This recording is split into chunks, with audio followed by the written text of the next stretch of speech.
Oke, teman-teman, sebelumnya aku ada yang mau diklarifikasi dulu nih soal yang kemarin.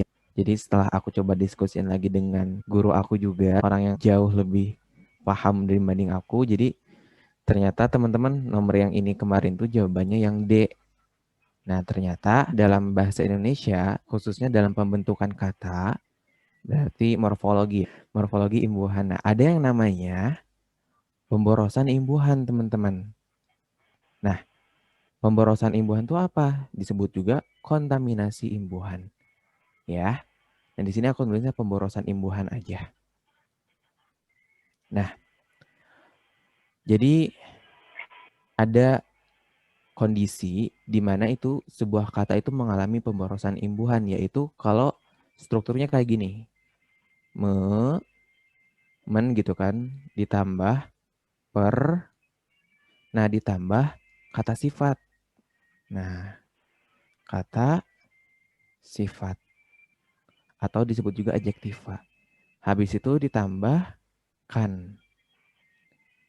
Nah, jadi kalau teman-teman nemuin yang kayak gini nih, tulisannya itu memper ditambah kata sifat ditambahkan di belakangnya.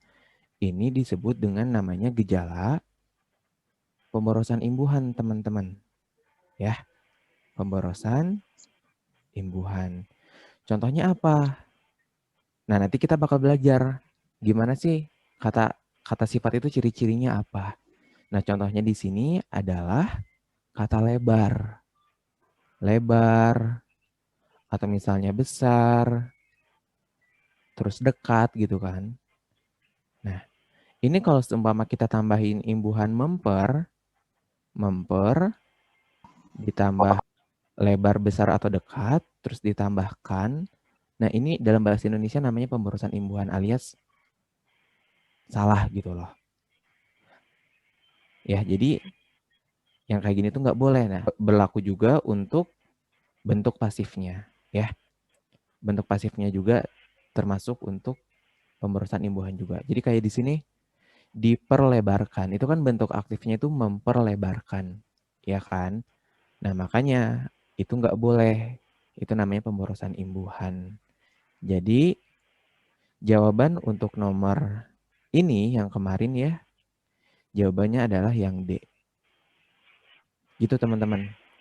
Nah, kenapa jawabannya bukan yang C? Kemarin kan aku jawabnya yang C gitu kan. Kata segera tidak perlu. Ternyata akan sama segera di sini maknanya itu beda gitu loh. Karena kalau misalnya akan diperlebarkan, berarti kan artinya itu anggap aja ini diperlebarkannya itu benar ya.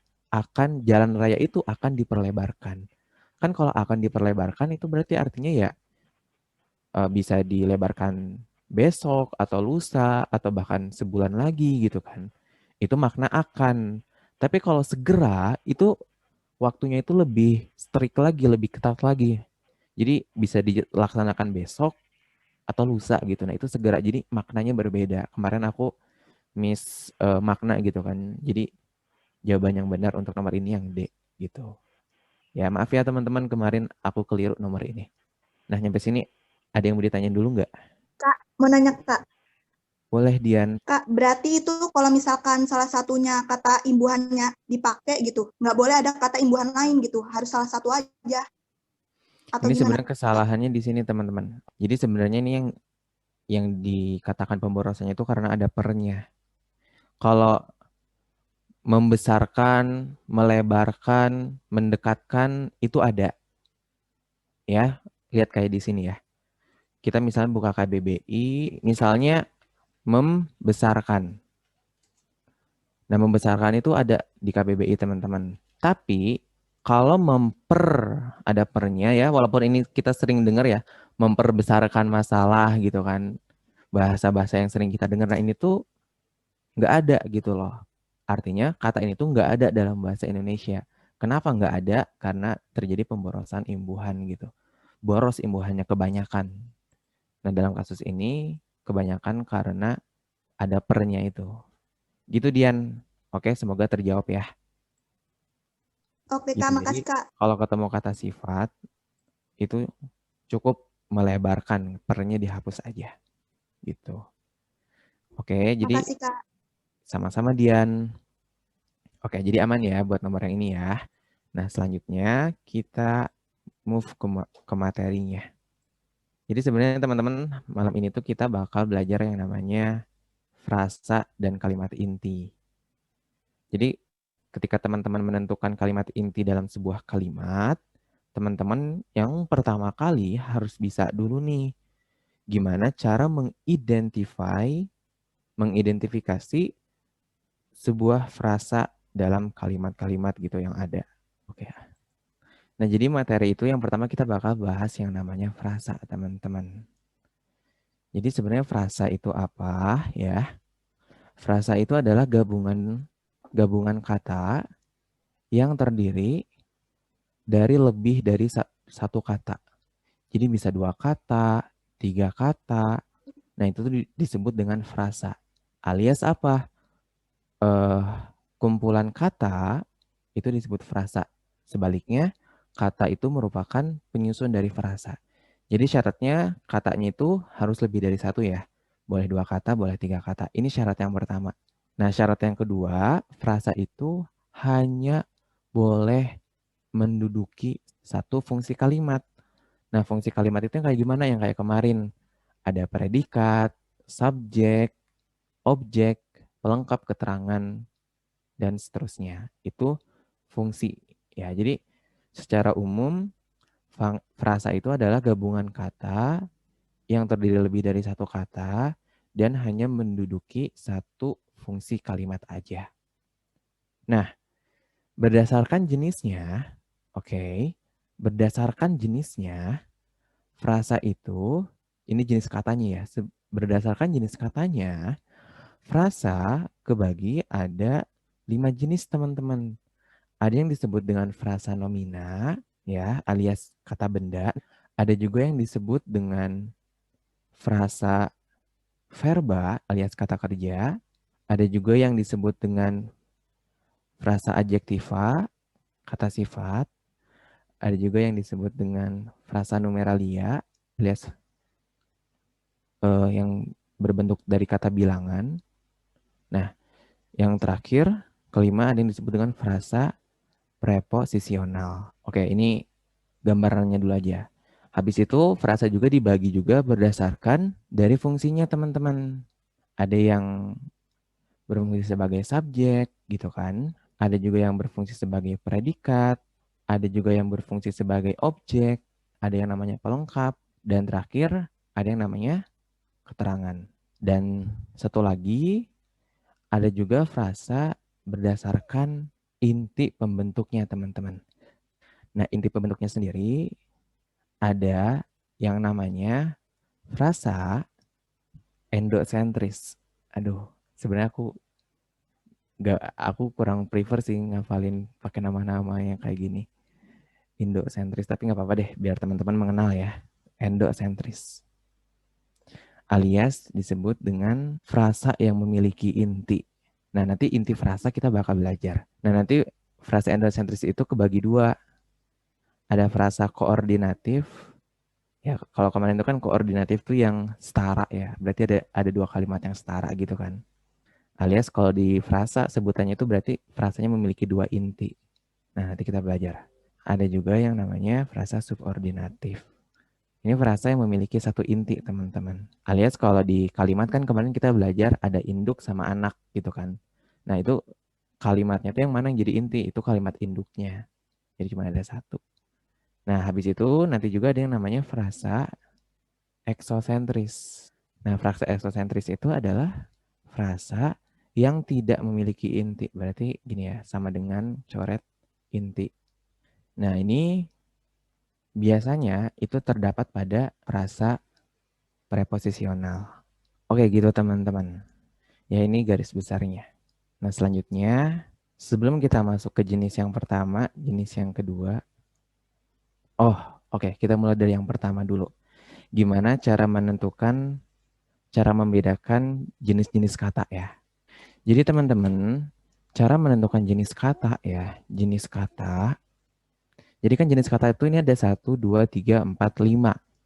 Teman-teman pasti udah bisa lah ya cara ngebedain jenis kata yang keempat alias kata bilangan 1, 2, 3, beberapa, salah satu.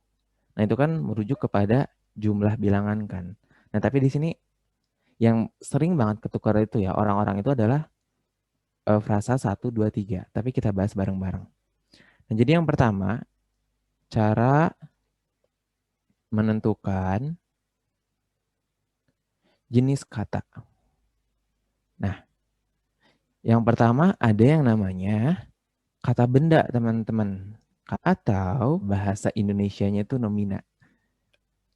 Bahasa di literatur bahasa Indonesianya nomina. Nah, jadi contoh kata benda tuh kayak gimana? Contohnya manusia gitu kan. Atau mobil.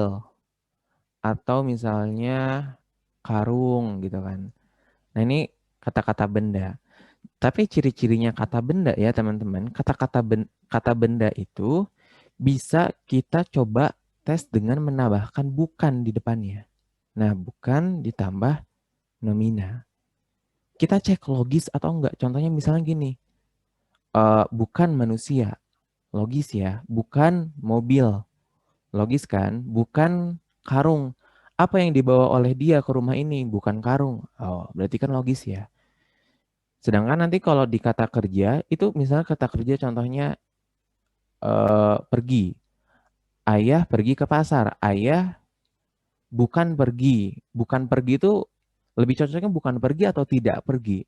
Nah, itu berbeda ya. Jadi kalau kata benda sendiri, cirinya yang paling utama, dia itu bisa ditambahkan kata bukan di depannya.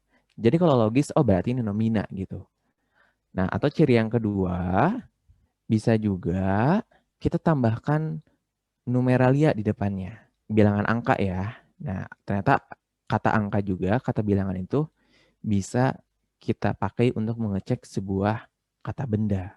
Nah, contohnya di sini 2 manusia, logis ya. 3 mobil, 5 karung gitu kan. Itu logis semuanya. Jadi cirinya kita untuk membedakan jenis kata. Untuk nomina, caranya dengan 2 cara ini. Oke. Hopefully teman-teman bisa dapat poinnya nyampe sini. Nah, ciri lainnya, jadi bahasa Indonesia itu banyak ya kata-kata dalam bahasa Indonesia merupakan penyerapan dari bahasa-bahasa lain kan. Bahasa Inggris, bahasa Belanda gitu kan, bahasa Arab ya.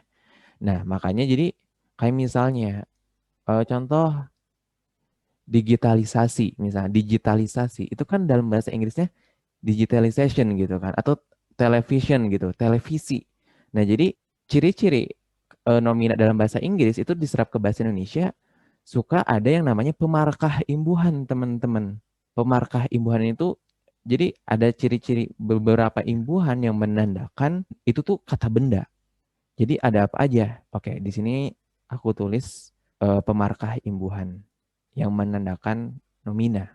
Yang pertama, buat nomina, suka di belakangnya itu ada tulisan isasi, ya, atau kadang juga belakangnya asi. Contohnya nominalisasi, kayak tadi digitalisasi, gitu kan. Itu ada belakangnya asi, asi, asi, iasi, gitu kan, isasi.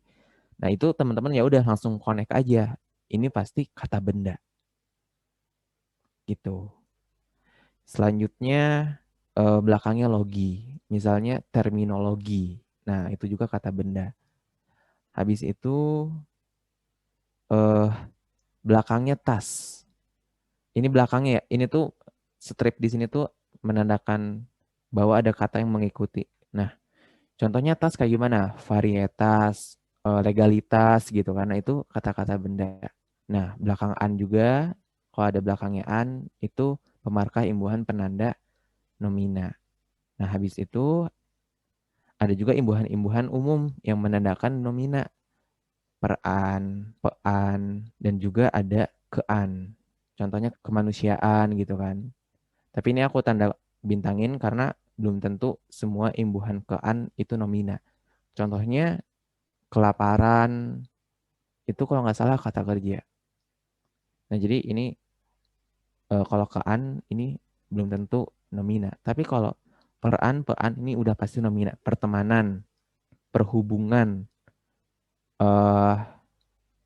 penyaringan, dan seterusnya. Itu adalah bentuk-bentuk dari ciri dari nomina, teman-teman. Oke, jadi kenapa teman-teman harus belajar ini? Oke, aku lupa untuk ngasih tahu hal itu. Jadi nanti teman-teman, jadi kalau tahun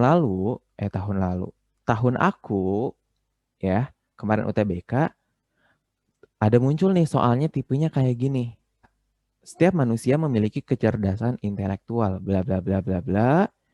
Frasa yang sebentuk dengan kecerdasan intelektual. Nah, ini tuh teman-teman kalau nemuin soal kayak gini nih, teman-teman harus tahu kecerdasan itu apa? Jenisnya nomina kah? Verba? Atau apa? Intelektual itu apa? Misalnya, ini misalnya aja. Kecerdasan itu nomina misalnya. Intelektual itu adjektiva. Nah, teman-teman gimana cara untuk menjawab antara A sampai E? Teman-teman cari ini. Mana yang penyusunnya itu sebentuk. Kayak contoh ini, kemampuan berpikir. Berarti ini nomina ketemu verba. Perangkat multimedia, nomina gitu. Nah, itu makanya teman-teman harus bisa. Dan soal ini, kemarin UTBK sampai muncul tipe soal kayak gini. Aku sih sebenarnya cuma dapat 2 soal doang. Tapi ada temen aku yang bilang dapat soal kayak gini nyampe 5-4 soal gitu. Jadi ini benar-benar harus bisa ngebedain nih teman-teman. Mana nomina, mana verba, dan seterusnya. Oke, jadi harapan aku, karena udah tahu nih tujuannya kenapa kita belajar ini, menjawab pertanyaan Nadifa juga tadi, atau Natasha ya tadi ya, mending belajar materi dulu atau soal gitu kan. Nah gini, jadi kita pahami, oh soalnya tuh kayak gini. Dari soal ini kita harus tahu harus belajar apa. Nah makanya kita belajar materinya. Oke, oh ya tadi aku jadi salah memulai ya, gitu. Jadi yang pertama, dari nomina sendiri, cara ngebedainnya kayak gini. Jadi gitu ya teman-teman. Ciri-ciri dari kata benda itu, yang pertama kita bisa ngecek dengan coba tambahin kata bukan atau kata numeralia di depannya. Bukan manusia, bukan pertemanan. Misalnya DPR memutuskan RUU Cipta Kerja sah misalnya. Nah DPR ini tuh apa? Nomina kan. Karena kita bisa tambahin bukan DPR yang memutuskan gitu. Kan logis ya, bukan DPR gitu. Jadi gini untuk yang nomina. Kita lanjut ke pembahasan yang kedua yaitu kata kerja. Tadi ada yang open mic. Ada yang nanya Kak di chat. Oh, ada yang nanya. Maaf ya. Oh iya, aku lupa ngeliat chat. Nah, memperbesar. Memperbesar itu ada imbuhanmu nggak di sini? Ciri-ciri imbuhannya. Nggak ada kan? Nah, ini nanti kita bakal bahas di yang kedua. Itu sebenarnya nanti masuknya ke kata kerjanya. Itu masuknya kata kerja. Habis itu pembasuh. Itu termasuk nomina nggak? Termasuk. Karena imbuhannya itu, oh ya, oke. Makasih. Berarti satu lagi, gitu. Karena coba kalau pembasuh, bisa kita pakai bukan atau numeralia nggak? Ada 3 pembasuh. Pembasuh tuh yang gimana sih? Spons gitu ya. Ya, misalnya ayah pergi ke Borma. Misalnya di Borma, ayah membeli 2 pembasuh. Logis kan? Oh, berarti kalau bisa ditambahin numeralia, berarti dia masuknya. Kalau nggak percaya, kita bisa cek di sini ya. Kalau takutnya aku salah. Tuh kan, lihat di sini. N, berarti N itu nomina. Ya. Ini jadi N itu nomina. Tuh, nomina (2) kata benda gitu. Mirta, kalau bukan main itu termasuknya apa, Kak? Nah, kita mau ngecek kata mainnya kan. Main. Nah, main itu sendiri sebenarnya masuknya verba ya. Ini bukan main itu jangan disamain kayak lirik lagu ya, teman-teman. Kalau lirik lagu atau sastra-sastra bahasanya menyalahi kaidah bahasa Indonesia itu mah gimana mereka? Karena sejatinya sastra atau lirik lagu itu merupakan interpretasi dari kreasi manusia dari dalam diri gitu loh. Jadi nggak ada aturan yang bisa melanggar itu gitu. Jadi ya kalau lagu nggak sesuai kaidah bahasa Indonesia, jangan sampai demo aja. Cuman gara-gara itu. Bukan main itu termasuknya ini ya. Main itu masuknya verba kalau nggak salah. Karena nanti kita bahas yang kedua. Oke? Kita bahas dulu yang kedua. Jadi verba. verba itu kata kerja dalam kurung verba atau disebut juga ini V gitu kan. Nah, kalau kata kerja, ciri yang pertama itu kita bisa menambahkan kata akan di depannya. Misalnya tadi main, berarti kan akan main gitu kan. Akan pergi, akan meninggal, dan seterusnya, akan belajar. Itu kan, itu ciri verba. Nah, ini sebenarnya kita juga bisa pakai kata tidak. Cuman kadang orang-orang itu suka ketukar bukan sama tidak. Jadi just in case ya, ini nggak usah aku masukin supaya nggak bikin bingung. Akan, apalagi ya? Udah sih cukup tambahin akan aja. Gak apa-apa deh kita tambahin tidak ya. Tidak ditambah verba. Nah ini tuh ciri-ciri dari verba. Kita bisa tambahin kata akan atau kata tidak di depannya. Nah contoh dari verba tadi ya yang pertama misalnya minum. Bisa juga makan. Bisa kan? Ayah akan makan pada malam hari ini misalnya. Nah habis itu tadi main gitu kan. Itu termasuknya verba. Nah selanjutnya jadi akan main, tidak minum, tidak makan. Logis ya. Tapi kalau misalnya kita pakai kata bukan misalnya. Bukan minum, logis nggak? Ayah minum sambil berdiri. Ayah bukan minum sambil berdiri. Nggak logis kan? Tapi yang logisnya gimana? Pakai kata tidak. Ayah tidak minum sambil berdiri. Nah, di situ logis kan kalimatnya. Oh, berarti minum itu masuknya verba. Nah, itu tadi main udah aku clarify ya. Jadi dia masuknya verba gitu. Karena bisa ditambahin akan, bisa ditambahin tidak juga. Nah, begitupun dengan verba. Oke. Verba juga punya pemarkah imbuhannya. Nah, cuman kalau pemarkah imbuhan verba kita udah nggak asing ya. Itu bisa imbuhan di gitu kan. Di yang digabung ya, bukan di rumah. Itu kan di-nya dipisah. Tapi ini imbuhan di berarti sorry. Di-nya di depan. Nah, gini kan. Imbuhan di terus imbuhan mempermainkan, terus tadi melebarkan, membesarkan. Nah, itu imbuhan me. Terus imbuhan ini juga imbuhan ternyata, terbasuh, terbesar. Nah, itu kok nominal lagi sih? Sorry. Verba. Imbuhan ada juga imbuhan gitu kan. Ada juga imbuhan kean. Nah, ini kean ada beberapa. Jadi contohnya kayak tadi, misalnya kelaparan. Kalau nggak salah verba ini. Nah, jadi ini tergantung konteksnya nih. Jadi kelaparan itu bisa nomina bisa verba. Jadi tergantung konteksnya. Makanya tadi yang aku tanda bintangin, ayah kelaparan. Nah, artinya di sini kelaparan di sini adalah masuknya verba. Tapi tenang kok, ini jarang keluar kalau kean-kean itu karena bermakna bisa verba bisa nomina. Jadi itu jarang banget keluar yang kayak gitu. Tapi nggak apa-apa, aku kasih tahu supaya dapat insight-nya. Ini begitupun dengan ini ya, memperan misalnya. Terus tadi memperkan kan, misalnya dikan dan seterusnya. Ya kayak gitu. Jadi kalau imbuhan di, imbuhan me itu masuknya ke verba. Kayak gitu. Ini pemarkah imbuhan untuk verbanya. Nah, udah sih segitu aja untuk verba. Jadi cara ngebedainnya kita cobain tambahin kata akan di depannya. Kalau logis berarti verba. Atau kita tambahin kata tidak di depan katanya. Berarti itu verba kalau logis gitu loh. Kalau Aman ya? mendiamkan, Kak? Mendiamkan sama verba. Karena imbuhannya iya. apa? Imbuhannya me. Berarti termasuk Oh iya. pemarkah imbuhan. Nah, kalau UTBK kan nggak bisa ngecek KBBI ya, tapi kalau teman-teman kurang yakin, buka KBBI. Mendiamkan. Tuh kan, verba. Jadi teman-teman kalau yang ngelihat ada di depan, paling depan gitu kan, kalau buka KBBI, terus ada huruf-huruf, itu namanya kelas kata gitu loh. Oke, selanjutnya kata sifat teman-teman.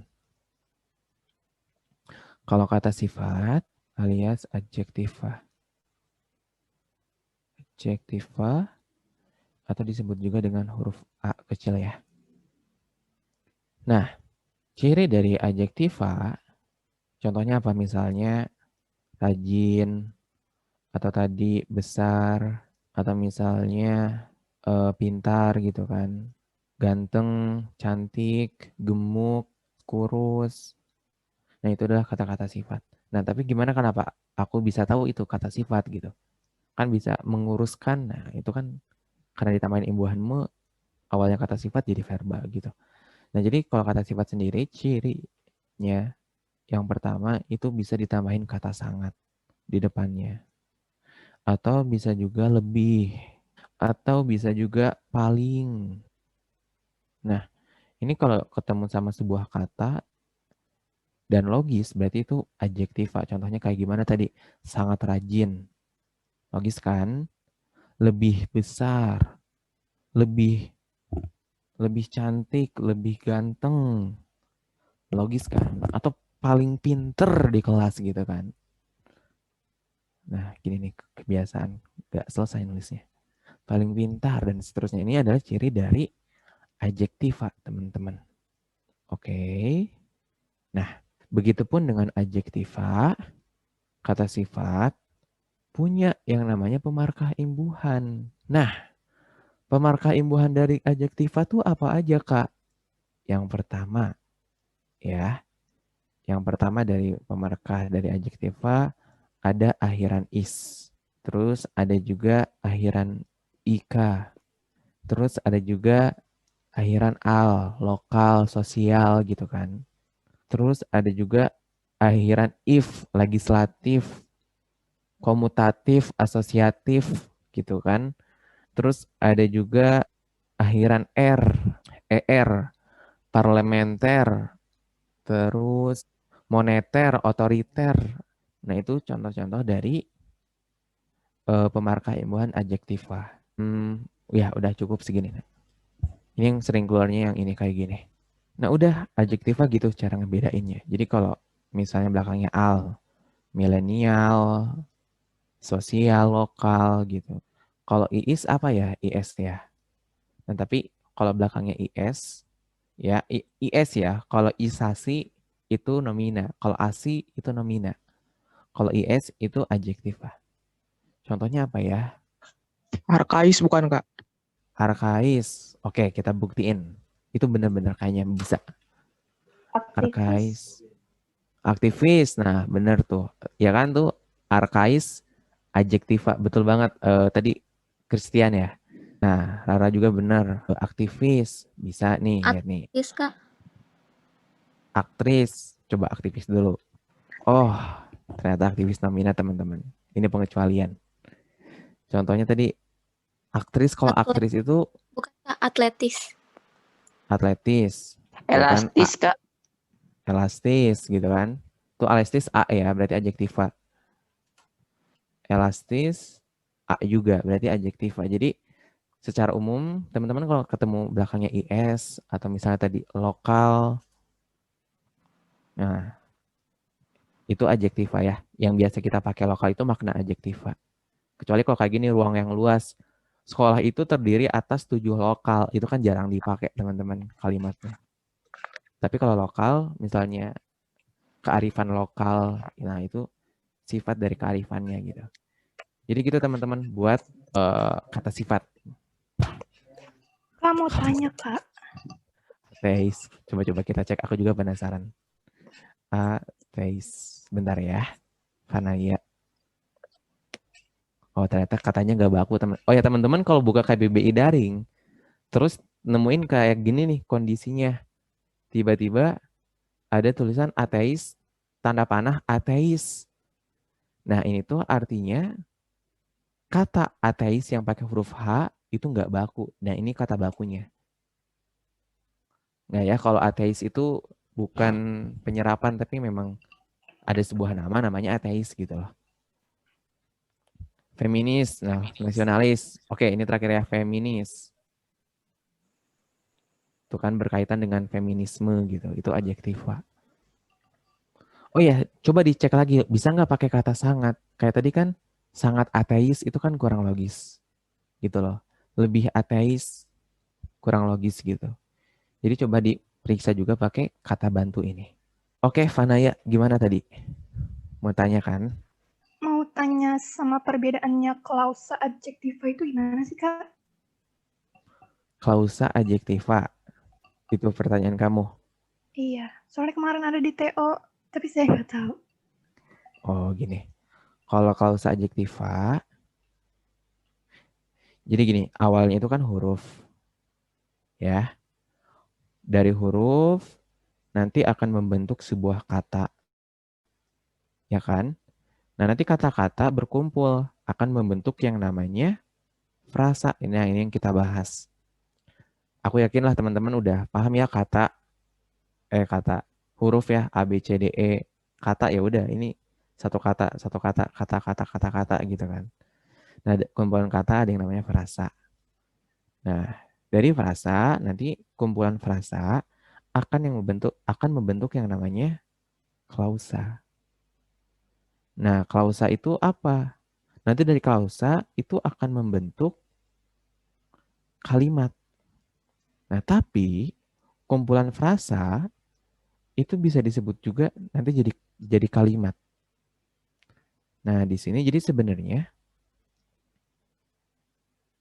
nah ini kayak nggak melanggar juga sih, tapi memang pengecualian.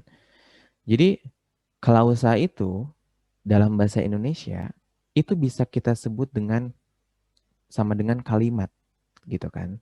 Ini kalau bentuknya kalimat tunggal, teman-teman. Kalimat tunggal. Ya, kalimat tunggal kemarin kita udah bahas ya. Yang kayak gimana gitu. Kalimat yang dasar cuma ada satu kalimat, nggak punya subkalimat, nggak punya anak kalimat. Nah, itu kalimat tunggal. Nah, jadi klausa itu terbentuk bisa disebut kalimat juga kalau kalimatnya kalimat tunggal. Tapi kalau kalimat majemuk, nah kalimat majemuk yang terdiri dari lebih dari 2 kalimat. Ya, kalau kemarin aku nyebutnya ada induk kalimat, ada anak kalimat. Aku kemarin juga nyebutnya ada subkalimat kan. Nah, sebenarnya itu ya kalau bahasa Indonesia aslinya. Jadi induk kalimat, terus anak kalimat juga, terus subkalimat ya kemarin aku bilangnya, ini tuh sama dengan klausa, teman-teman. Makanya jangan heran kalau misalnya buka KBBI, contohnya ada pun coba. Jangan ada pun juga. Apa ya, yang memang benar-benar ditulis hubungan antar klausa. Kalau tetapi nggak muncul juga biasanya. Karena ini udah familiar gitu.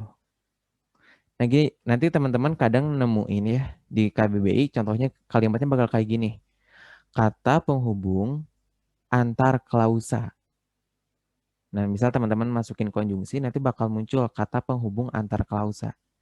Sebentar deh, biar meyakinkan ya. Itu tuh muncul di soal SIMAK kemarin, yang 2019. Nah, apalagi?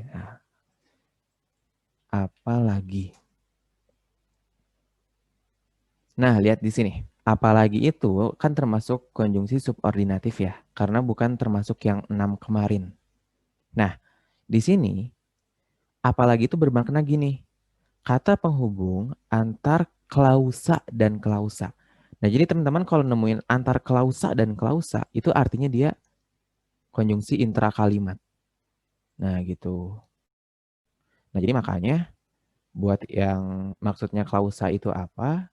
Ya, klausa itu adalah pembentuk kalimat majemuk gitu. Jadi, kalau balik lagi ke pertanyaan Fanaya tadi, klausa adjektiva itu yang mana? Sebenarnya aku sih lebih prefer pertanyaannya kalau frasa adjektiva. Karena nanti sebuah frasa itu ada yang intinya adjektiva. Kayaknya itu soalnya kurang detail sih maksudnya apa. Tapi kurang lebih makna klausa tuh kayak gini. Tapi kayaknya Fanaya. Kalau untuk menjawab soal kamu tadi, kalau memang soalnya benar-benar klausa adjektiva, itu biasanya kamu cari nih subjeknya apa, dan cari nih kalau subjeknya itu berupa adjektiva, ya berarti itu jawabannya gitu loh. Karena inti dari sebuah klausa itu adalah subjek dan predikat sebenarnya. Nah, kalau predikatnya adjektiva, berarti klausa adjektiva gitu. Tapi utamakan subjeknya ya. Gitu, Fanaya. Oke, makasih, Kak. Is that clear, Fanaya? Iya, Clear Kak. ya? Makasih, Kak. Oke, siap. Sama-sama Fanaya. Nanti kalau ada soalnya coba nanti kita bahas. Nah, tadi kita udah nyampe cara membedakan antara kata benda, kata kerja, kata sifat, juga kalau numeralia gimana teman-teman? Oke, gini-gini ya. Kalau numeralia itu ya sebenarnya simple sih. Jadi kata numeralia atau kata bilangan ya. Ini kalau dalam KBBI ditulisnya num bahasanya, misalnya 2. Nah, num ya. Bahasa kelas katanya itu num.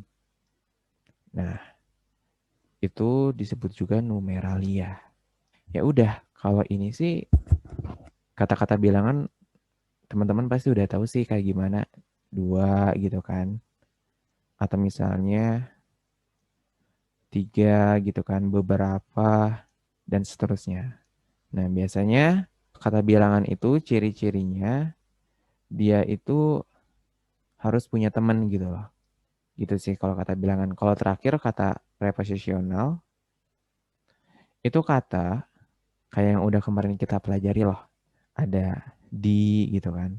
Kata-kata yang membentuk keterangan, fungsi keterangan. Di, dalam gitu kan. Tentang, dan seterusnya. Ini adalah kata-kata preposisi.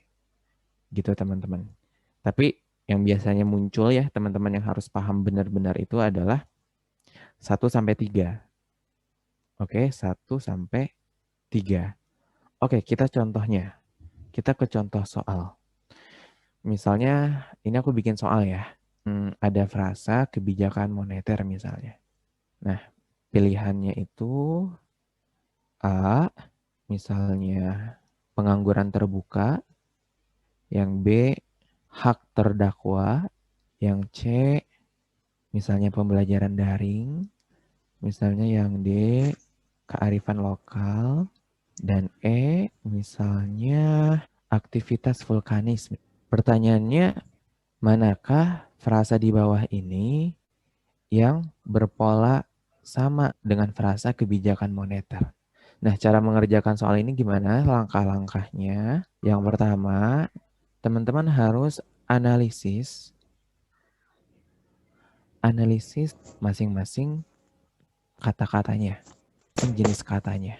Yang kedua, urutan juga harus sesuai ya. Misalnya kalau misalnya ini nomina adjektiva, ya udah. Kalau misalnya nanti di soal ada adjektiva dulu baru nomina, kebalikan gitu, itu no ya. Jadi urutan penting gitu. Jadi oke, gini. Sekarang kebijakan moneter. Kebijakan itu jenis katanya apa? Nomina. Nomina. Nomina ya. Logis ya kalau misalnya kita sebenarnya dari kean juga udah benar nih.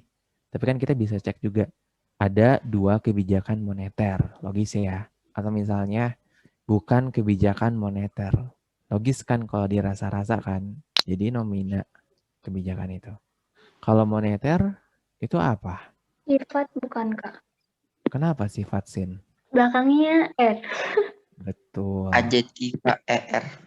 Iya. Iya. Gampang ya kalau udah tahu sekarang kan. Jadi cara ngebedainnya. Betul, Sinta, Christian benar. Nah, jadi kalau moneter, next ya. Moneter itu adjektiva.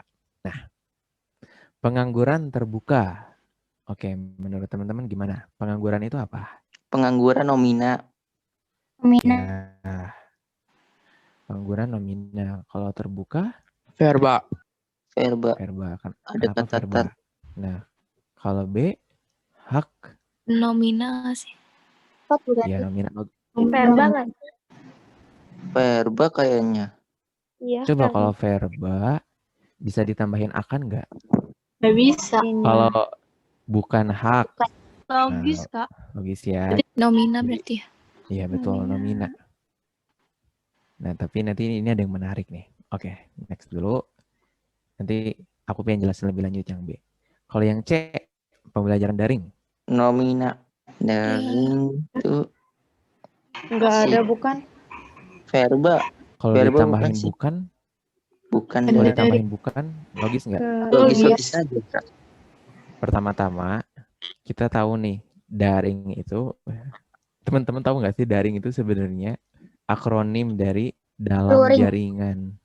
Luring berarti luar jaringan, berarti offline gitu loh. Jadi daring itu adalah dalam jaringan. Nah, kita lihat aja nih ke intinya kan lagi ngomongin jaringan kan. Nah, kira-kira jaringan itu apa? Nomina, verba, adjektiva. nomina. Nomina ya. Nggak logis ya kalau misalnya akan jaringan. Akan. Oh, itu jelas nggak logis. Jadi Nggak. bukan verba. Oke, nyampe sini dapat alurnya? Dapat, Kak. Dapat. Dapat ya. Kearifan lokal. Kearifan itu apa? Nomina. Ada kata an. Mm-mm. Kean. Lokal. Adjektiva. Ada kata al. Adjektiva. AL. Oke, Lokal betul. adjektiva. Karena ada belakangnya AL. Aktivitas. Aktivitas apa? Aktivitas. Nomina. Adjektiva. Ada as. Verba. Oke, kita lihat dulu ke atas. Oh iya, nomina. Ya, Nomina. nomina ya. Kalau Ya, IS, vulkanis, nah itu baru IS. Adjektif. Adjektiva. adjektiva kan Iya, karena adjektiva. belakangnya Ada imbuhan IS. berarti adjektiva. Jawabannya Nah. E. D juga. Belum. D juga bisa. Oh, belum. Sebenarnya ada dua jawaban sih. Ya jawabannya yang D sama yang E. Aku mention yang vulkanis, sorry. Ya, bener jawabannya D sama E. Itu kan. Kadang aku juga agak keliru. Nah, jawabannya kayak gini teman-teman. Jadi jawabannya D sama E kalau untuk nanya mana yang sama kebijakan moneter. Cuman aku pengen, ini ada yang unik ya. Ini adalah sebuah kata yang unik, terdakwa. Karena terdakwa sendiri itu dalam KBBI itu bermakna bisa jadi nomina, bisa jadi verba. Nah, tapi pertanyaannya, kalau kita baca konteksnya, hak terdakwa. Ini kan terdakwa di sini menunjuk kepada manusia bukan sih? Iya. Orang yang didakwa. Iya. Nah, berarti Iya, orang itu apa? manusia. Iya. Orang Nomina apa verba? nomina. Nah, jadi Kata benda orang. belajar dari sini ternyata kita kasih tanda bintang ya. Dia juga bisa nomina, tapi kita lihat konteksnya, terdakwa gitu. Tapi overall sih semuanya ini udah mewakili sih. Kayak gitu. Jadi ini ada dua jawabannya ya. Ya nggak apa-apa lah. Misalnya terponis. Yang penting paham. Gimana Rara? Kalau misalnya terponis. Nah, Telepon. tervonis. Coba ya, kita lihat ya di. Oh nggak ada tervonis. Oh. Kayak vonis itu bukan bahasa Indonesia. Kan vonis itu bahasa Indonesia dakwa. Terdakwa. Tervonis sama terdakwa itu kayaknya vonis itu bahasa luar deh. Oh, sama itu tuh. Iya, bermaknanya sama, tapi tervonis nggak baku. Oh. Iya, tervonis sama terdakwa itu maknanya sama. Oke, kita contoh satu soal lagi. Ini sebenarnya sering muncul nyampe 4 soal sih. Tapi yang penting aku harap teman-teman dapat konsepnya dan cara mengerjakannya gimana. Nah, selanjutnya coba bentar ya kita lihat soal frasanya. Nah, yang ini dulu deh. Kecerdasan intelektual. Kecerdasan itu apa? Nomina. Kecerdasan. Logis Bukan. ya, bukan kecerdasan. Bukan Kean juga kecerdasan. belakangnya. Bukan Nomina. Kalau intelektual, Sifat. Sifat Adjektiva. biasa. AL. Ada belakangnya AL. Oke, kita cari. Yang A, kearifan lokal. Langsung ketemu nih. Ya udah deh. Iya. ngomong. Kearifan lokal. Lokal. Kearifan lokal. Ini nomina ya, bukan kearifan. Belakangnya juga imbuhannya kean. Lokalnya adjektiva. Kalau kemampuan berpikir, Nomina. Nomina verba. ya, Nomina betul. verba. Bener. Bukan kemampuan gitu kan. 2 kemampuan logis ya. Nomina berpikirnya karena imbuhan dia verba. Dan juga kita bisa tambahin akan berpikir, tidak berpikir logis ya. Logis. Jadi ini verba ini udah jelas salah. Gak apa-apa sih, ini kita make sure aja pilihan B sampai E salah ya, walaupun kita udah tahu jawabannya A. Habis itu perangkat multimedia. Coba. Nomina. Perangkatnya nomina. Perangkat. Bukan Sifat. perangkat. 2 bukan perangkat. Nomina kan. nomina. Nomina. Multimedia Nomina juga. Nomina. Nomina. bukan multimedia. Gitu kan logis ya. Nomina juga. Rumah baru. Bukan. Nomina adjektif. Baru rumah bukan rumah. Ada 2 rumah. Logis ya. Kalau baru, sangat baru, lebih baru, kurang baru.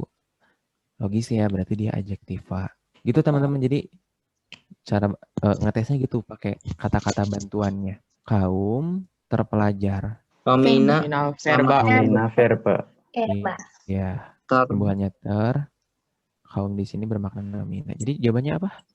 Gitu. Ini sebenarnya soal kayak gini kemarin lumayan banyak. Aku coba nyari-nyari kan soal kayak gini. Cuman gak nemuin karena soal tipe kayak gini tuh baru keluar di UTBK 2020 kemarin teman-teman.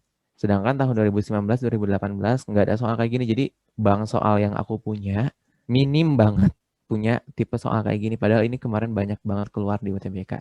Tapi aku harap dari 2 contoh soal tadi teman-teman udah bisa nih dapat poinnya. Oke? Itu tadi ada yang koreksi tuh. Yang rumah sama baru itu juga nomina sama adjektiva. Tapi kan imbuhannya. Oke. Baru juga bisa ditambah tidak baru kan bisa jadi verba Oh Kak. iya. Tidak. Sebenarnya ini tuh jangan deh. Jadi ini tadi aku coret kata yang D karena karena jawabannya ini juga bisa gitu, generasi milenial.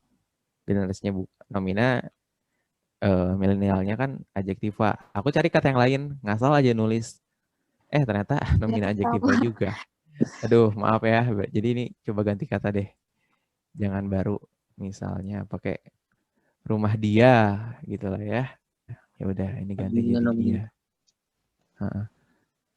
Ya gitulah tadi aku jam 19.55 aku coba nyoret asal. Makasih ya Zahra. Oke, gitu teman-teman buat ngerjain soal tipe kayak gini. Kita lanjut ke fungsi dari fungsinya. Kayaknya ini sebelum kita bahas fungsi, lebih baik kita lebih nyambung dulu ya, kita bahas dulu untuk menentukan intinya ya. Nah jadi berdasarkan inti pembentuknya, ada 2 nih teman-teman. Ada yang namanya frasa endosentris, ada yang namanya frasa eksosentris. Nah, eksosentris, endosentris itu apa Kak? Jadi gini, aku jelasin dulu ya. Jadi dalam sebuah frasa, contoh kayak tadi, rumah baru, atau misalnya perangkat multimedia. Nah, dalam sebuah frasa itu ada yang namanya inti, ada yang namanya atribut teman-teman.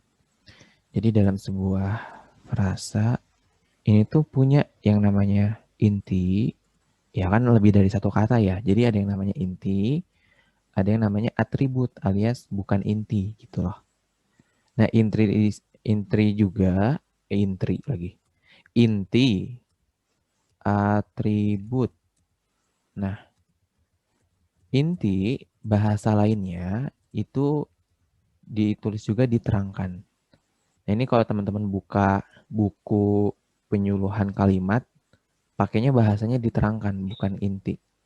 Atau singkatannya D. Nah kalau atribut itu bahasanya menerangkan.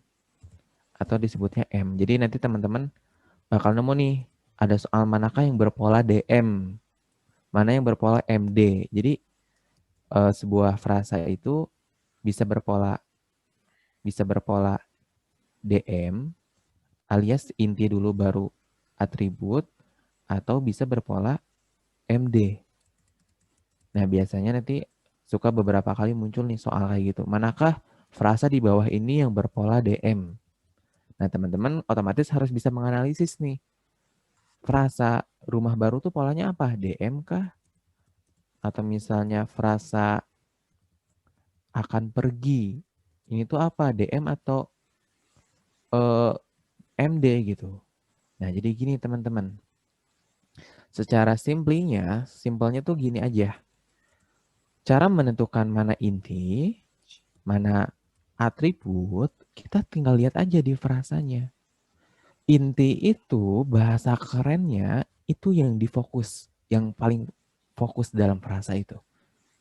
Misal contoh rumah baru, fokusnya itu apa? Rumah atau baru menurut teman-teman? Rumah. Rumah. Simply kan, gampang banget kan cara nentuin fokusnya. Kalau atribut berarti Tambahan gitu. oke, Yang berarti ya, gimana nih bahasa enaknya apa? Yang bukan fokus lah gitu ya. Bukan fokus. Ya, tambahan doang. Nah, ayah akan membeli rumah. Logis ya, tapi ayah akan membeli baru. Nah, nggak logis kan? Jadi, coba analogiin juga ke dalam kalimat boleh. Nah, misal gini. Contoh tadi, misal rumah baru. Rumah. Setuju. Ada yang masih Setuju. bingung cara nentuin fokusnya? Masih bingung, Kak. Jadi gini, analogiin ke dalam sebuah kalimat. Ya, contoh misalnya kayak gini kalimatnya. Aisyah membeli rumah baru. Nah, dari sini kan kita bisa tahu nih, siapa yang membeli rumah baru? Aisyah, ya kan? Bagaimana Aisyah membeli rumah baru? Nah, Aisyah ini kan subjek kan, tapi dia cuma satu kata, berarti bukan frasa.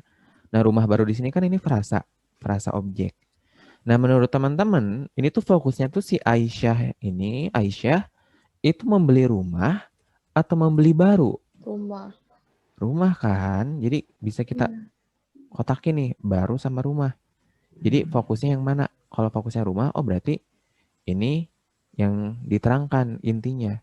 Kalau baru itu bukan fokus, ya udah berarti dia atribut atau ditulisnya menerangkan, DM gitu loh. Nah, jadi cara yang kedua adalah analogikan ke dalam sebuah kalimat ya, teman-teman. Kak, terus kalau misalnya contoh frasa gini berarti selalu di belakang kalimat atau di depan kalimat juga? Intinya. Inti dan atribut ya. Iya. Nah, tadi kan aku udah bilang nih, ada yang namanya DM, berpola DM. Berarti kan kalau rumah baru, coba ya. Berarti kan kalau rumah baru, ini polanya apa? D, M. Setuju ya? Kalau misalnya ini, akan pergi. Faiha akan pergi ke pasar misalnya. Jangan pasar deh, akan pergi ke mall. Nah, akan pergi itu, fokusnya itu si Aisyahnya tuh akan atau perginya sih? pergi. Pergi, Kak. Perginya, berarti perginya D atau M? D. Perginya D. Berarti akannya M. Nah, di sini kita bisa menyimpulkan bahwa bisa berpola DM, bisa juga berpola MD. MD. Nah, jadi ini polanya. Jadi terjawab ya Faiha, bisa Ya. ini bisa di depan, bisa di belakang gitu. Nah, contohnya lagi misalnya sangat. Ya boleh, gimana Faiha? Kalau misalnya untuk menerangkan itu selalu ini ya kayak kata sifat gitu kayak akan itu maksudnya kata sifat kan berarti? Enggak. Kalau akan itu masuknya preposisi. Akan pergi, bukan preposisi, sorry. Akan itu lebih ke atribut. Jadi kalau akan itu nggak bisa berdiri sendiri gitu loh. Nggak mesti selalu. Contoh lihat ya, kita lihat akan. Dia itu partikel kalau nggak salah. Ya, tuh kan. Modalitas bukan sih, Kak? Oh ya, dia bisa bermakna adjektiva juga, bisa bermakna partikel juga. Jadi kalau tadi pertanyaan Faiha apakah selalu adjektiva, enggak ya. Misalnya tadi contohnya yang lain nih, contoh ya. Tadi misalnya sangat pintar misalnya. Misalnya pergi jauh. Ya, ini sama sih, kita cara nentuinnya kira-kira fokusnya kemana. Kalau sangat pintar, fokusnya kemana? Pintar. Pintar. Berarti ini D-nya. Sangatnya berarti ya udah, berarti dia M-nya.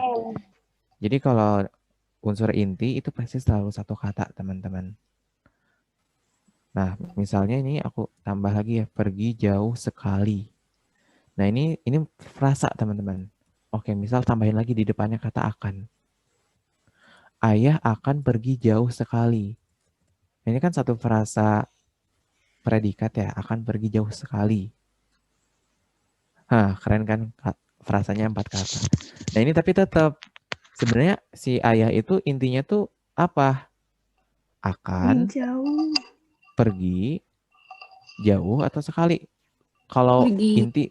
inti selalu cuma satu kata ya teman-teman. Inti cuma Pergi. selalu satu kata. Tapi kalau atribut itu bisa lebih dari satu kata.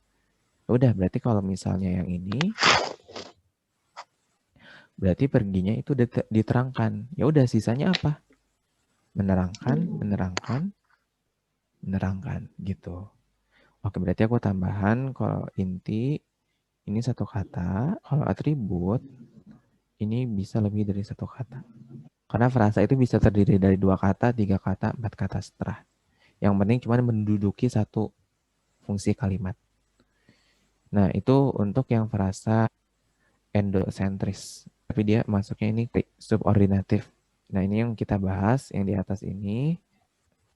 Ini masuknya frasa subordinatif alias cuma memiliki satu inti. Ya, nah tadi mungkin timbul pertanyaan kan. Ini yang paling sering muncul kayak gini, tapi bisa juga sebuah frasa itu terdiri dari 2 inti alias koordinatif.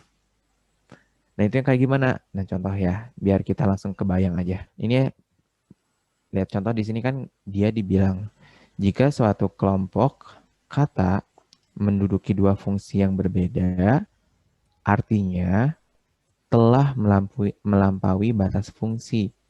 Kelompok kata itu disebut kalimat, bukan frasa. Sedangkan frasa itu cuma menduduki satu kalimat. Hanya bisa menduduki satu fungsi kalimat. Nah, contoh di sini. Di sini katanya, contoh yang pertama itu merupakan frasa. Sedangkan contoh yang kedua itu bukan merupakan frasa. Oke, kita belajar aja bareng-bareng. Kita ini aja analisis ya, nggak usah dicoret-coret. Angin, berarti kan itu ya udah angin kan, nggak ada fungsi yang lain kan. Tapi kalau orang itu sangat ramah. Siapa yang sangat ramah? Orang itu. Bagaimana orang itu sangat ramah? Predikat. Nah, di sini berarti dia punya 2 fungsi kalimat, berarti ada 2 frasa. Orang itu sama sangat ramah. Nah, misal ini, orang yang sangat ramah itu tetangga ibuku. Siapa yang tetangga ibuku? Orang yang sangat ramah itu, subjek. Bagaimana orang yang sangat ramah itu? Tetangga ibuku. Logis ya. Berarti di sini punya 2 fungsi. Berarti ini ada 2 frasa, bukan satu frasa. Beda halnya kayak yang ini, misalnya angin yang berhembus dengan kencang. Yaudah, coba ini mana? Ini ada berapa fungsi di sini? Angin yang berhembus dengan kencang. Cuma satu fungsi kan? Kita nggak bisa jeda dimanapun gitu. Artinya ini bisa satu fungsi. Biasanya sih ini jadi angin yang berhembus dengan kencang. Misalnya aku tambahin kalimat ya. Angin yang berhembus dengan kencang tidak terkendali. Nah, berarti kan apa yang tidak terkendali? Angin yang berhembus dengan kencang. Nah, berarti ini fungsinya subjek gitu loh. Jadi cuma satu frasa. Oke, jadi kebayang ya bedanya frasa sama kalimat itu gimana? Atau klausa itu bedanya gimana? Boleh diulang nggak, Kak? Soalnya masih bingung. Oke, Faiha, aku pengen tanya dulu. Kamu ini pertemuan pertama bukan? Ya, Ini ikut. buat bahasa Indonesia. Oh, pantesan. Oke, nggak apa-apa. Jadi gini, Faiha. Nggak apa-apa ya teman-teman ya. Dalam menentukan fungsi kalimat, kita udah pernah belajar nih sebelumnya. Jadi, Faiha gini, cara menentukan subjek atau predikat, itu kita pakai pertanyaan, Faiha. Nah, cara pakai pertanyaannya itu, yang tadi yang seiring berjalannya waktu selalu aku ulang-ulang. Misalnya, Faiha pergi ke pasar. Iya, aku cinta banget ya sama pasar. Dari tadi ngomong pasar mulu. Sekolah deh. Nah, ini tuh kan gini, Faiha. Jadi dalam kalimat ini tuh terdiri dari beberapa fungsi kalimat. Nah, fungsi kalimat kita udah belajar sebelumnya. Ada 5 kurang lebih. Itu bisa kurang, bisa bisa bertambah. Nah, ada 5 fungsi, yaitu subjek, predikat, objek, pelengkap, sama keterangan. Nah, begitupun juga dengan kalimat ini. Kalimat ini juga bisa ada beberapa fungsi di dalamnya. Ada yang namanya fungsi subjek, ada yang namanya predikat, Bisa juga jadi ada objeknya, ada keterangannya, ada pelengkapnya. Nah, cara mengidentifikasi subjek, kita coba pakai pertanyaan siapa yang atau siapa. Sorry, kita pakai pertanyaan kalau untuk menentukan subjek, itu pakai pertanyaan siapa yang atau apa yang. Nah, jawaban dari pertanyaan ini, itu jawabannya subjek, Faiha. Contoh gini, siapa yang pergi ke sekolah? Kita jedanya di sini. Jawabannya siapa? Siapa yang pergi ke sekolah? Jawabannya Faiha. Ya kan? Oh, berarti Faiha subjek gitu loh. Kalau untuk nentuin predikat, kita pakai pertanyaan bagaimana. Nah, jawaban bagaimana itu pasti jawabannya predikat. Bagaimana Faiha? Faiha itu ya pergi ke sekolah gitu. Nah, berarti pergi di sini adalah predikat. Nah, kalau keterangan itu biasanya diawali oleh preposisi di sini. Nah, contoh di sini ada ke, oh berarti ini keterangan. Jadi gitu Faiha kurang lebih gambaran fungsi kalimat. Nah, gitu frasa. Jadi, nah contoh kayak gini. Lihat di sini kan frasa itu terdiri atas dua kata atau lebih. Hubungan antara kata yang satu dan yang lainnya memiliki hubungan diterangkan dan menerangkan atau sebaliknya. Nah, berdasarkan letaknya dibedakan DM sama MD tadi kita udah bahas ya. Nah, bagian yang diterangkan, baca dari sini, bagian yang diterangkan merupakan inti. Sedangkan bagian yang menerangkan merupakan atribut. Dan tapi umumnya bahasa Indonesia itu pakainya gini, DM ya, bukan atribut inti, bukan IA atau AI, tapi DM atau MD. Oke, contohnya kayak gini, mobil mewah. Kalau untuk frasa, oke gini. Mobil mewah. Nah, mobil mewah itu kan pasti fokusnya ke mobilnya kan, bukan mewahnya. Kebayang ya kan gimana cara menentukan fokusnya? Iya, Kak. Kebayang kan? Oke. Keren Aisyah. Rumah tua. Pasti fokusnya rumah. Baju baru, fokusnya ya pasti baju.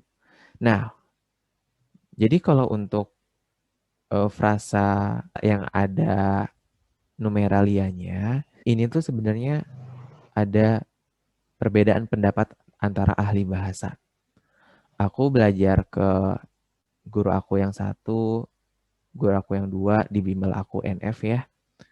Mereka itu sepakat bahwa harusnya 2 karung, contohnya di sini 2 karung, itu fokusnya tuh ke karungnya gitu loh. Bukan keduanya. Jadi ini kan yang dimiringin tuh artinya fokusnya. Nah tapi kalau dalam buku ini, kalau seumpama ada sebuah frasa yang ada ininya ya, ada kata bilangannya, berarti dia jadi kata bilangannya. Nah pertanyaannya bakal kita pakai pendapat yang mana? Ya, ini kan kalau secara dirasa-rasa ya misalnya, aku membeli 2 karung di pasar. Itu kan fokusnya itu kan bukan keduanya, tapi kan membeli karungnya gitu kan. Nah jadi kalau sekarang, ini tuh kan buku tahun 2000, nah tahun 2014 ya, udah 6 tahun yang lalu. Jadi menurut perbincangan ahli bahasa yang sekarang, mereka semua sepakat bahwa kalau untuk untuk frasa yang ada kata bilangannya, kita ambil fokusnya yang benar-benar di kalimatnya gitu. Kecuali kalau gini kan 5 hektar gitu.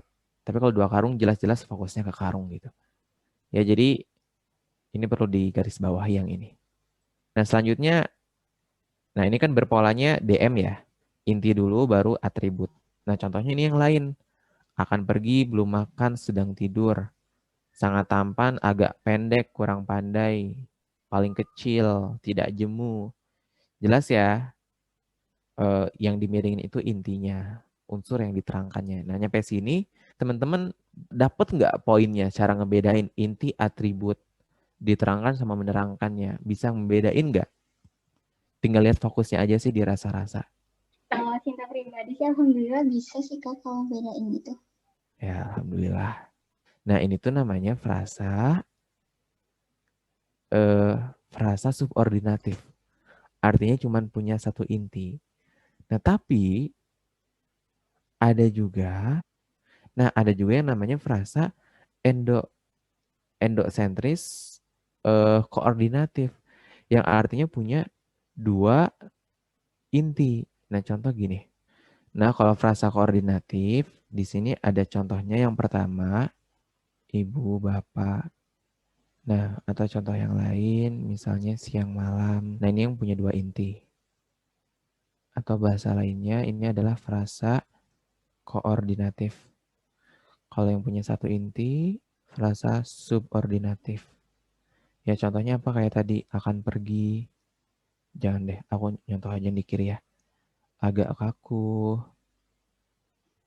Atau tidak sakit. Nah, ini kita cara ngebedainnya ya, antara frasa yang punya satu inti sama frasa yang punya dua inti. Jadi gini, perbedaannya, kalau yang frasa punya dua inti, itu kita bisa sisipkan di pertengahannya ini nih, yang di tengah-tengahnya, ini bisa kita sisipkan dengan kata dan atau ya. Tapi kalau untuk yang frasa punya satu inti, ini nggak bisa, jadi ini nggak akan logis kalau ketika kita sisipkan dan atau. Contoh kayak gini, ibu, bapak. Misal kita tambahin ibu dan bapak, atau ibu atau bapak. Logis atau enggak? Logis kan? Nah, kalau logis, berarti frasanya koordinatif.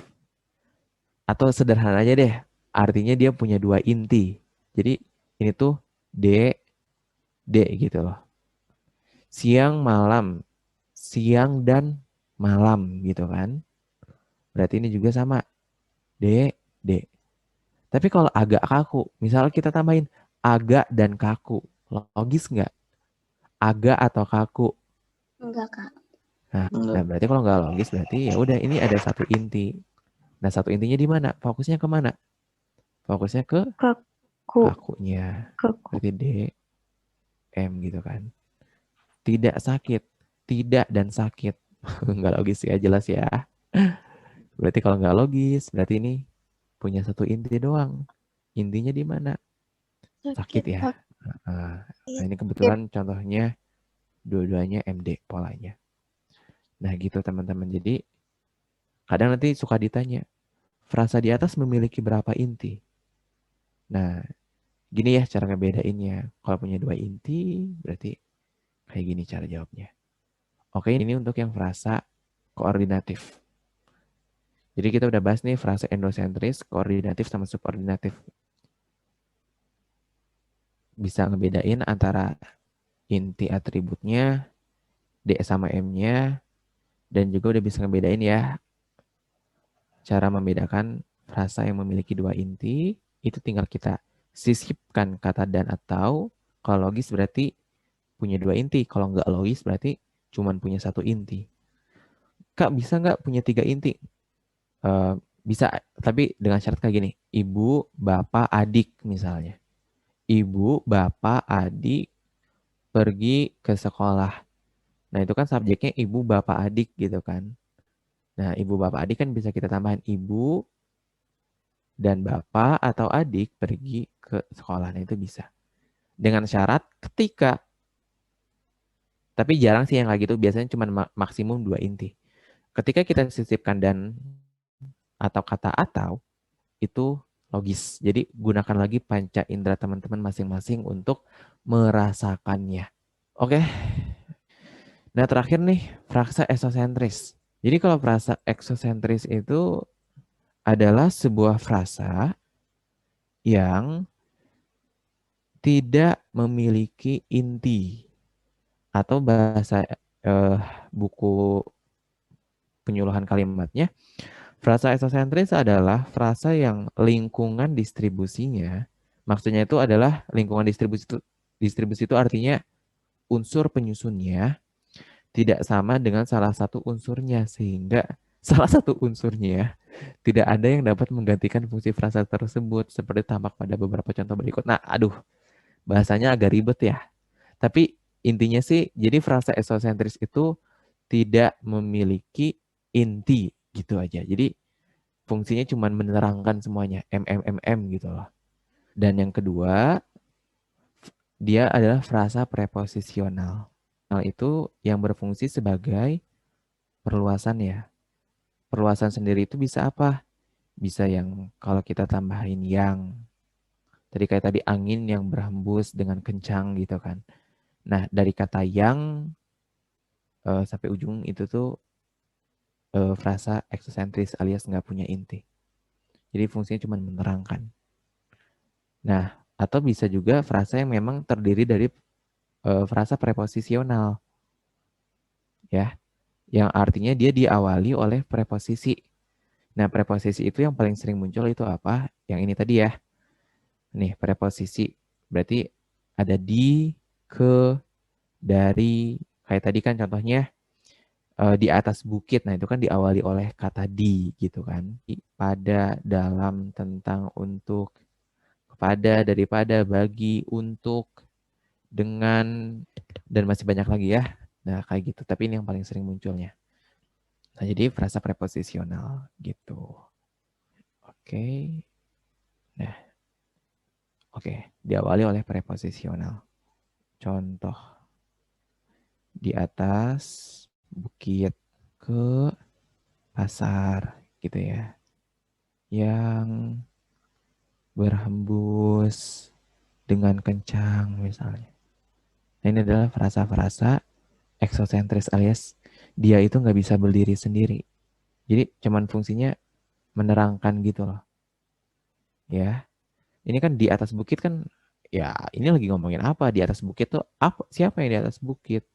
Misalnya ayah sedang berada di atas bukit. Nah, jadi dia memang fungsinya nggak bisa berdiri sendiri, alias nggak memiliki inti gitu. Kan kalau sakit, ayah sedang sakit. Ayah tidak sakit. Kita hapus tidaknya. Ayah sakit. Nah, masih memiliki makna yang logis ya. Tapi kalau misalnya gini, ayah berada di atas bukit. Kita hapus ayah beradanya. Jadi cuma di atas bukit. Di atas bukit. Titik. Diawali di atas bukit. Kan nggak logis. Nah, berarti dia fungsinya memang cuma untuk perluasan alias bisa juga disebut menerangkan ya. Oke. Ini dikit lagi ya. Kita mau nentuin, oh ini mah udah bisa ya fungsi subjek, predikat, objek. Nah, nanti aku mau jelasin lagi lebih ke yang nomor 1 sebenarnya. Nomor 1 tuh belum kelar sih. Nah, jadi gini. Oke deh, sekaligus aja ya. Jadi ada juga yang disebut dengan frasa nomina, frasa verba, frasa adjektiva, frasa numeralia, frasa preposisi. Kalau yang tadi kan kita ini baru bahas kata ya. Sedangkan di sini kan ada frasa. Nah, jadi gini, kapan sih disebut sebuah frasa tuh frasa nomina? Kapan sih frasa itu disebut frasa verba? Kapan sih frasa itu tuh disebut dengan kata sifat, frasa adjektiva? Nah, jadi kapan sih kita pakai yang ini? Nah, gini teman-teman. Jadi, kalau teman-teman pengen untuk menentukan frasa nomina atau frasa verba atau frasa adjektiva, ini gampang sih karena kita udah paham cara menentukan inti kalimat. Kita udah paham cara untuk menentukan inti frasa. Jadi kok kita ini tentunya berdasarkan intinya. Contohnya gini, kan kita udah paham ya. Contohnya ini nih, frasa rumah baru. Nah, intinya itu kan ini ya, di kata rumah kan.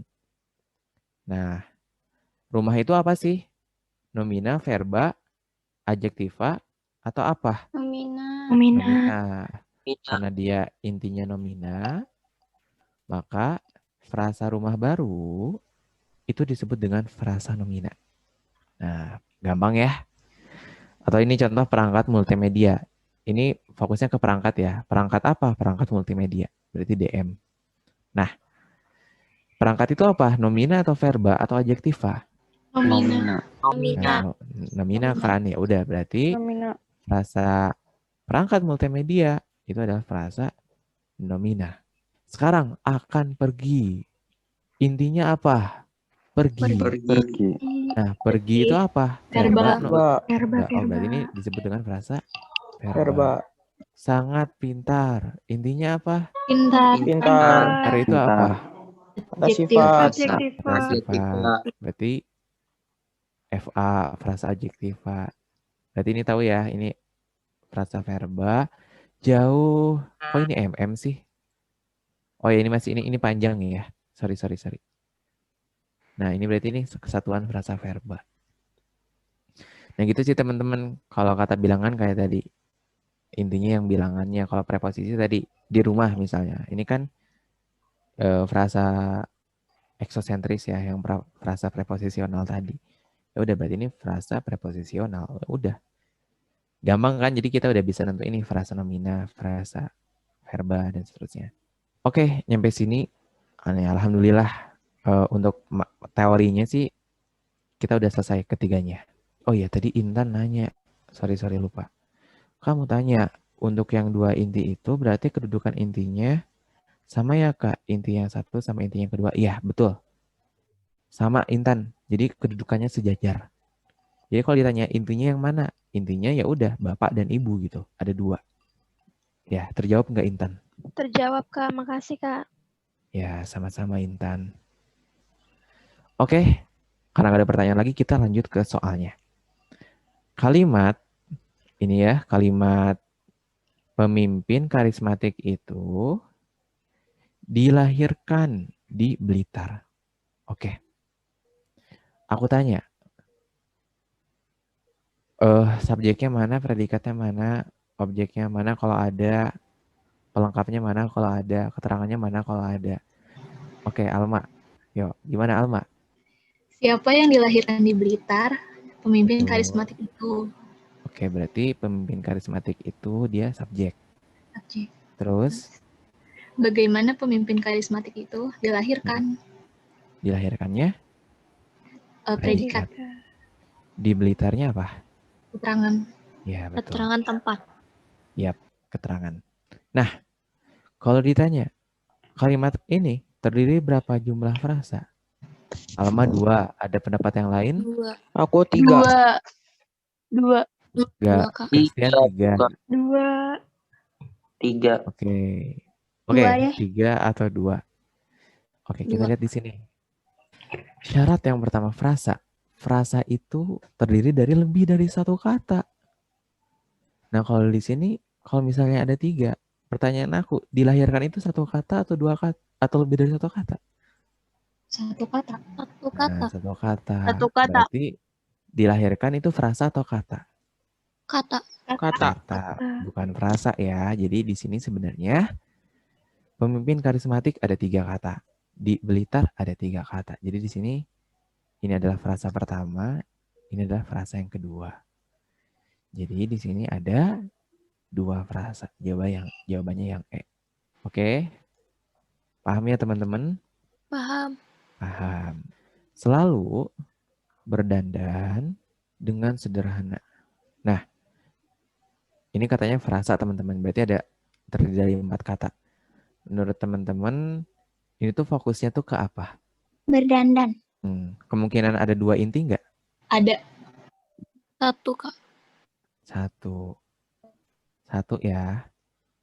Iya. Ini masuknya ke pelengkap teman-teman. Pelengkap ya. Dia menerangkan berdandan seperti apa? Berdandan dengan sederhana. Berdandannya itu gimana kondisinya ya? Dia tuh selalu gitu. Nah, jadi ini menerangkan. Jadi intinya cuma 1 di kata berdandan. Ya. Kalau misalnya tadi pengen bilang sederhana juga inti, itu kalau seumpama kayak gini. Kalau kita mau ngecek ya, dia tuh harus bersampingan ya. Jangan, ini kan dipisah sama dengan. Nah, kalau kayak gini baru kayak tadi, Bapak, Ibu, siang, malam gitu kan. Coba kita cek berdandan dan sederhana. Tapi sebenarnya kurang logis juga sih.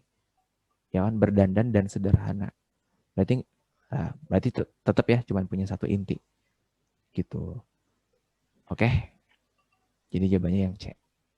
Nomor 13. Frasa penawaran produk dan harga. Nah, ini fokusnya kemananya nih? Penawaran. Penawaran. Penawaran. Ya. Jadi penawaran apa? Penawaran Produk dan harga. Nah, produk dan harga di sini dia menerangkan penawarannya itu apa gitu loh. Jadi jawabannya yang A. Kalau nomor 6, nah coba ingat ya, frasa itu cuma menduduki 1 fungsi kalimat. Siapa yang juga diajak untuk menikmati keseruan ICC 2015? Jawabannya para Jawabannya penikmat Anisong. Itu berarti ini subjek. apa? Subjek. Ya, betul.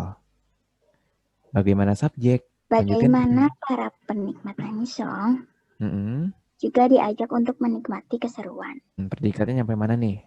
Sampai menikmati ya atau Enggak dong, nyampe diajak doang. diajak aja. Karena kalau menikmati, ini diawali preposisi, Sin. Jadi, dari sini nyampe ujung kalau diawali preposisi namanya apa? Keterangan. Iya, keterangan. Jadi ini sebenarnya panjang ya. Nah, pokoknya kalau udah ada preposisi, itu pasti keterangan. Ya udah, berarti di sini ada berapa frasa? Ada frasa subjek, ada frasa predikat, ada frasa keterangan. 3. Iya, betul. Cuma ada 3 ya. Ingat ya, frasa cuma bisa menduduki satu fungsi kalimat. Nah, mungkin agak kejebak nih yang di akhir. Untuk menikmati keseruan ICC 2015 ini kan Kak bisa dipecah-pecah lagi. Iya. Nah, tapi walaupun dipecah-pecah lagi, tapi tetap ya ini satu fungsi kalimat gitu loh. Ya, yaitu fungsi keterangan. Jadi kalau untuk nentuin jumlah frasa, interpretasinya ya, yang pertama langkahnya tentukan dulu masing-masing fungsinya. Pakai pertanyaan apa, siapa, bagaimana, dan juga ciri dari keterangan pakai preposisi. Nah, yang kedua, baru lihat masing-masing fungsinya itu jumlah katanya. Kalau cuma satu kata, kayak contoh di nomor 1 tadi, dilahirkan berarti dia bukan frasa. Nah, baru dari jumlah kata kita bisa lihat, oh ternyata subjeknya 3 kata. Predikatnya 2 kata. Bahkan keterangannya ada 1, 2, 3, 4, 5 kata. Gitu loh. Jadi ini semuanya frasa. Ya, frasa subjek, predikat, keterangan. Jadi jawabannya 3. Oke, nomor terakhir dari soal frasa. Nomor 8, persamaannya adalah kedua merupakan, gini. Perbedaan frasa akan mendarat dengan frasa makan dan minum. Bahwa katanya yang pertama berinti 1 benar ya. Sedangkan yang kedua berinti 2. Tapi persamaan dari keduanya itu apa? Verbal, Kak. Iya, betul. Sama-sama berinti verba. Itu jawabannya A. Ini walaupun yang makan dan minum ini punya 2 inti ya. Kalau yang akan mendarat, ini M dulu, baru mendaratnya D ya, berpola MD. Kalau yang makan dan minum berarti berpolanya DD karena inti-inti gitu. Oke, aku rasa materinya udah selesai. Ya, alhamdulillah.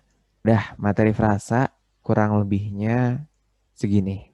Teman-teman bisa mantepin lagi materi-materi frasa, perbanyak lagi latihan soal, perbanyak juga diskusi. Ya nanti di sana pemahaman teman-teman bisa makin mantap.